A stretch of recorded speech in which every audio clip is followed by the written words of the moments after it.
Good afternoon. It's the Happy Highlander, and I'm very, very happy. Remember that Blues Brothers film? On a mission from God.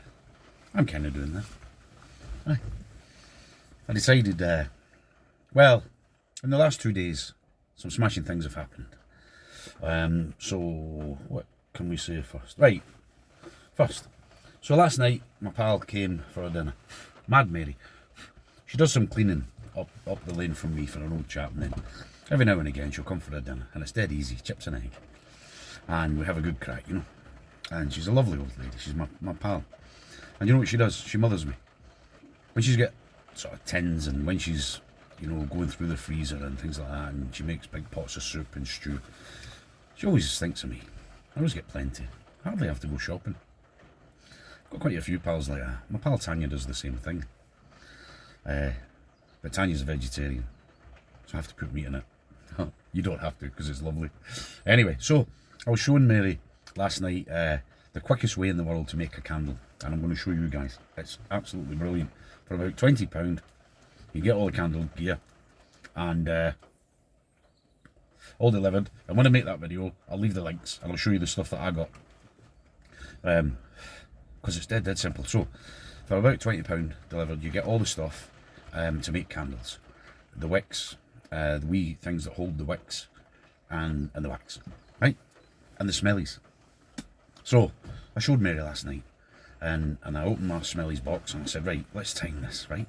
So I made a candle for her, and the smell is bergamot, or something like that, whatever it was. So in under a minute, I made this candle for my pal, and I'm going to give it her. That's a wee hole. But, aye, so that's a wooden wick. But I don't know, yeah, you'll be able to see the beads? Right. Those beads come loose. And all you do, you've got one of these holders in the bottom, and you put your wooden wick in it, and just put your finger on it, hold it straight, and then tip the beads in, pipe them in, and light it. That's you, done. And then if you've got some of that smelly stuff, you put that in. So that's just a wee thank you to my pal Mary. We made it last, well, I made it last night in under 1 minute from the materials, and it was lit in under a minute. You know, so you'd fill, with that bag, bloody hell, you'd fill dozens and dozens of these. But I like those shot glasses. You know, the wee skinny shot glasses that are like that, like maybe a double shot or whatever. I like them. I use them.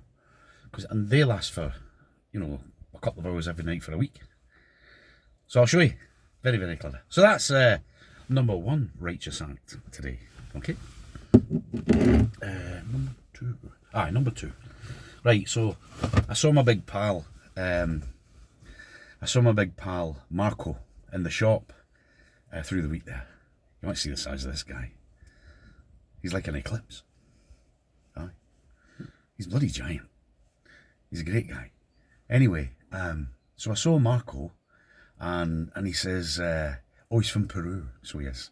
But he's got a Cockney accent, and he's funny. He's always laughing. He's one of those happy chappies. And anyway, he says, all right, mate. He says, I like those candles you made. I said, how did you see them? He went, on your YouTube. I said, oh, I didn't know you watched it, you know. He said, yeah, they were great. And I says, well, which ones did you like? He says, I like those round ones. They were smashing, those round ones, apples and pears. And I said, right. I said, well, I'll give you one as a housewarming, because they've only recently moved to the Glen, him and his wife. And aye, so I'll show you. But there's an issue with it. So, but I'll take it to my pal and show him anyway. My eclipse pal. It's this one. Right? Beautiful. It's spalted birch. Look at that. Lovely. But, you know, to fireproof when you're making a wooden candle, you get this stuff called sodium silicate. Okay? So, and you paint that on the inside. Well, I was trying to be clever, and I painted it on the outside. So can you see it's gone milky? Well, that'll have to be sanded off. So I sanded a little bit this morning, and if I wet it, you can see that's what it'd be like if it had the varnish on it, or some oil. Whereas moisture's got underneath that sodium silicate there and created that milkiness. So anyway, I'm going to give it him, but it's lovely, and because it's yellow, because it's got what do you call it? Pineapple smell running through it. Anyway, so that's for my big Eclipse friend, Marco, and his lovely wife. Aye. So what I'll do is I'll say, well, you can have it, and when it's empty, give it back. Because, you see, I've got the 10, the motor, so I can put it back on the lathe, you see, and polish it off for him. And then if I do that, I'll refill it. So that's righteous act number 2. And right, next, aye, you know the young boy that works with me, Graham. I've mentioned him before. His hair's like that until it's windy, and that's the only time you see his eyeballs. Looks like a Highland coo. You know, I was chuckling to myself before. I was thinking, I'm going to nickname him Coo and make it stick. I tell everybody to call him it, and it'll stick. It won't take long. Aye, that's his nickname, Coo. But he's a great guy. So lovely young fella. He's only 18. Works really hard. He works with me. Nobody works for me. People work with me. You know me? And I'm really, really, really pleased with the boy. You know, the way he works with me. Not just his work effort, but his work ethic and his personality. He's a lovely young fella. He's confident, but not cocky, and he's respectful. You know. Anyway, so he's been working with me now and again. And he's been given a full-time job in the garage. So last week, I went to pick up my wee van. I got a taxi down to bring my wee van back.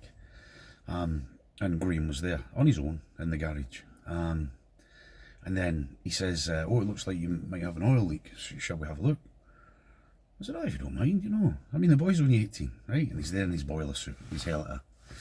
And so what he had to do was take a car down off the ramps and then shuggle it about and drive this car out, and it was a fancy car, and he did it absolutely perfectly. And when he got out of the car, you know, and he's, you know, just normal, I felt really proud of him. So I did. I felt really, really proud of him. I thought, blimey heck, if he was my boy or my grandson, I'd be very proud of him. And I thought to myself, you know, I need to get him a wee gift. Should I get him like a smashing something for a mechanic? And I was thinking, oh, if I had money, I'd get him a lovely snap-on wrench or something like that. And then about 10 minutes later, I went, oh, wait a minute. I've got a smashing wrench. I've never used it. I'll show you. This is righteous act number 3.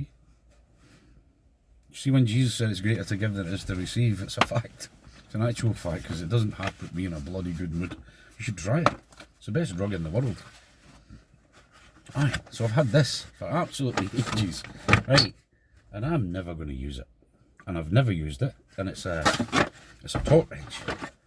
Brand new.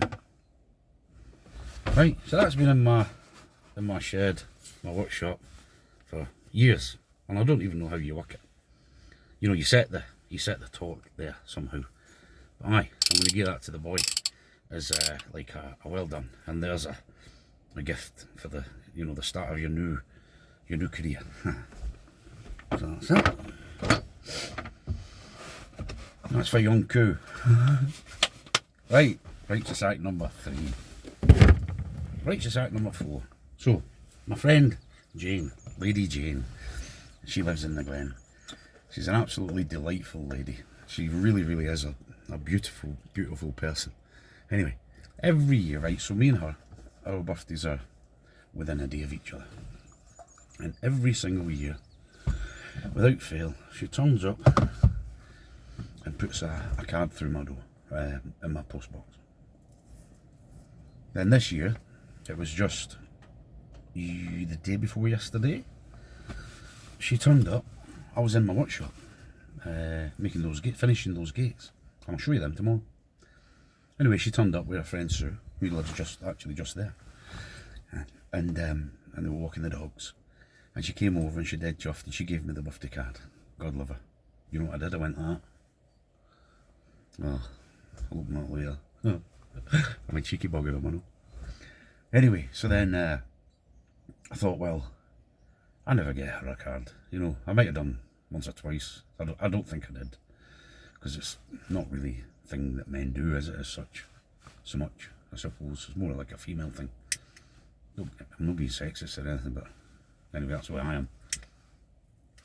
Anyway, so I thought I'd make up for it, because she's a lovely lassie, and she never forgets me. So, I've been making the candles. I thought I'll give her that. That's a lovely candle I made. And it's unscented, this one, as far as... it's unscented, that one. And that's a lovely bit of olive wood. You know, when Jane's a Christian lady, so a bit of olive wood, you know. And that. So, that's for my pal Jane. Lady Jane. And because I never, ever buy her a card, I thought, well... Because I do think they're a bit of a waste of money, to be quite honest. Anyway. So I made her a card. That's my tag. That's the tag that I put on my my artwork. Right, and there's a wee inscription.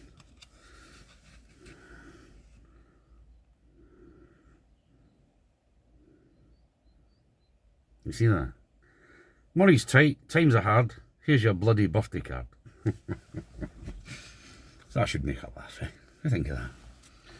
That's righteous out number 4. That's me. I should have a bloody halo. Should I know? A big shiny one, you know, where it dazzles people. And they're like, oh, that man casts no shadow. Right, so that's that. But I'm just sat here waiting for my wee, this is where the wee robin comes, but there's a thrush there. And I've just thrown him a bit of cheese. I need to throw another bit of it further. I don't know if a thrush will take a bit of cheese. We'll try. No, it's flown away. That scared him. Might have thought I was throwing an orange stone at him. Anyway, so that's what I'm going to do. I'm going to go in the glen and visit these 4 people. And then I'm going to go and see Danny. And we're going to talk about what work we're going to do next week and what days he's available. And then I'm going to go over to the cottage. You know, I don't know if you know, but I've been evicted from my cottage. I bought a bus to live in. However, an opportunity of a beautiful cottage on the sunny side of the loch, facing south, up the hill, up the hill a wee bit, might be available, and I'll find out next week. And you know what? It's such a beautiful spot. If I could just have the land without the house, I'd move into a wigwam. It's lovely. I'm going to show you. I'll make another video. So I'm really excited about that. I don't know, I'm more excited. Well, I'm actually more excited about going to see my pals and giving these gifts. Because that's nice. And you know, you do get it back. It's not that you do it for that reason, but you get it back. Let me tell you a story. I think I might have told you before. See that? 50p piece. Right. There's a lovely wee family in the glen. Dan and his wife and his four kids. And every time I see them, I say, right, you, gives a sweetie. Or something like this. I say, right, you, gives a sweetie. I don't have any sweets. I look at the other one, gives a sweet. I don't have any sweets, Frank. And the other one, right, have you no sweets? And they all say they've no sweets. And I pat them down. I'm like, right, okay. Well, I can't borrow a sweet off you if you have no sweets. So I tell you what, I'll buy you all sweets, as long as you give me one. So they do. We always have a laugh. Anyway, the wee lassie, the second youngest, the third oldest, she's only 3, I think. And anyway, she found that. And she says to Mum and Dad, I'm going to give that to Frank. Can you imagine that? Can you imagine that? Right? A 3-year-old Wayne, and do you know what? She kept that in her pocket for 3 weeks until she saw me. And her face was full of glee to give that to me. Eh? That's all the reward you can ever wish for, isn't it? Something like that. Bloody hellfire. Makes you feel like you're the king of the world. So that's it. So I'm going to go and do these righteous acts. God bless each and every one of you. I hope you like my silly nonsense. There's plenty more to come. Right? Cheery bye.